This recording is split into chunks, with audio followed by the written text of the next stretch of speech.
Nigeria's political atmosphere grew even more charged as dramatic scenes unfolded inside the House of Representatives, while protesters outside the National Assembly complex faced tear gas during an ongoing electoral reform demonstration.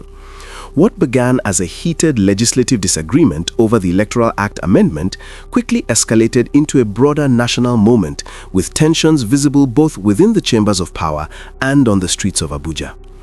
Inside the Green Chamber of the House of Representatives of Nigeria, lawmakers clashed during plenary over how amendments to the Electoral Act should be considered.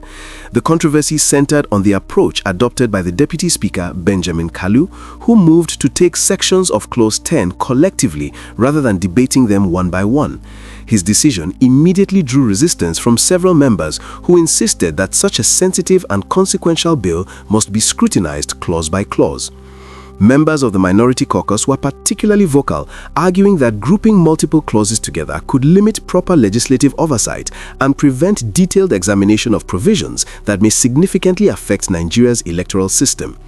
Shouts of "point of order" echoed across the chamber as lawmakers demanded strict adherence to parliamentary procedure. The tension rose further when Deputy Speaker Kalu struck the gavel and attempted to carry the sections despite the objections. The chamber soon descended into uproar. Lawmakers were seen standing, gesturing, and exchanging heated words. Some members accused the leadership of attempting to rush through amendments that require transparent and meticulous debate. For several minutes, plenary was engulfed in disorder, reflecting the deep political divisions surrounding electoral reform. Eventually, after sustained resistance and mounting pressure from members, the Deputy Speaker reversed his decision. He announced that the Electoral Act Amendment would indeed be taken clause by clause, restoring a measure of calm to the chamber. However, the reversal did little to cool the political temperature entirely. In a dramatic show of protest, members of the minority caucus staged a walkout, chanting "APC Ole" as they exited the chamber. The slogan, widely interpreted as an accusation directed at the ruling party, underscored the intense partisan friction shaping the debate. While lawmakers argued inside, a different confrontation was unfolding outside the National Assembly complex in Abuja. Protesters gathered to demand comprehensive electoral reform, insisting that the integrity of Nigeria's democratic system must be strengthened through transparent amendments and accountability. The demonstration, described by participants as peaceful, drew civil society activists, youth groups, and prominent political voices. Among those present at the protest was former Minister of Education, Obi Ezekwesili, who joined demonstrators calling for credible electoral reforms. Protesters carried placards and chanted slogans demanding fairness, transparency, and public consultation in the amendment process. The protest was framed as a citizens' call to protect democratic institutions and ensure that any changes to the Electoral Act serve national interests rather than partisan advantages. However, the demonstration took a dramatic turn when security operatives fired tear gas to disperse the crowd. Videos circulating on social media captured scenes of protesters running for cover as canisters were deployed. Some participants were seen covering their faces and assisting others affected by the gas. A protester, identified as Justice Crack, raised alarm, shouting that security operatives were firing tear gas at peaceful demonstrators.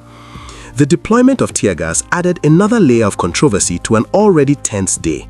Protest organizers insisted that the gathering had been peaceful and accused authorities of using excessive force. Security agencies have yet to release a comprehensive statement detailing the reasons behind the dispersal, but the incident has sparked debate over the balance between maintaining public order and protecting citizens' rights to peaceful assembly. The dual scenes, uproar in the legislative chamber and tear gas outside, highlight the broader stakes surrounding the Electoral Act. Electoral laws in Nigeria are deeply consequential, shaping how votes are cast, counted, transmitted, and challenged. Amendments often attract intense scrutiny because even subtle changes can alter political calculations and influence future elections. Political analysts note that procedural disagreements, such as whether to consider clauses collectively or individually, may appear technical but carry symbolic weight. Clause-by-clause consideration allows lawmakers to debate each provision thoroughly, propose amendments, and place their positions on record. For contentious legislation like electoral reform, this approach is often viewed as a safeguard against rushed or opaque decision-making. The Minority Caucus walkout reflects dissatisfaction not only with the procedure, but also with what some members perceive as a pattern of marginalization during major legislative decisions. Walkouts are long-standing parliamentary tactics used to register strong protest, though they do not necessarily halt proceedings if quorum requirements are met. Meanwhile, the tear gassing of protesters has intensified public scrutiny of how electoral reform is being handled. Civil society organizations argue that reforms affecting democratic participation must involve open dialogue and respect for civic engagement. The presence of figures like Obi Ezekwesili at the protest underscores the level of concern among political stakeholders and activists regarding the amendment process. Observers say the convergence of legislative turmoil and street-level protest reflects broader trust deficits within Nigeria's political system. Electoral credibility remains a central issue in national discourse, particularly following previous election cycles that generated debate over transparency and fairness. For many citizens, the process of amending the Electoral Act is as important as the substance of the amendments themselves. The National Assembly now faces the challenge of navigating a highly sensitive legislative process amid public pressure and partisan divisions. How the House of Representatives proceeds with the clause-by-clause debate may shape perceptions of its commitment to democratic norms.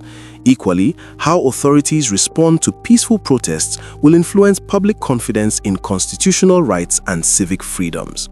As deliberations continue, attention will remain fixed both on the chamber and the streets. Lawmakers must reconcile procedural integrity with political urgency, while security agencies must balance order with restraint. The events of the day have demonstrated that electoral reform in Nigeria is not merely a technical legislative exercise, but a deeply emotional and politically charged issue. What unfolded at the National Assembly serves as a vivid reminder that democracy is often noisy, contested, and imperfect. Yet it is precisely through such debates, however turbulent, that the contours of governance are defined. Whether through passionate speeches on the House floor or determined chants outside its gates, the message is clear. The future of Nigeria's electoral system commands national attention, and citizens are watching closely.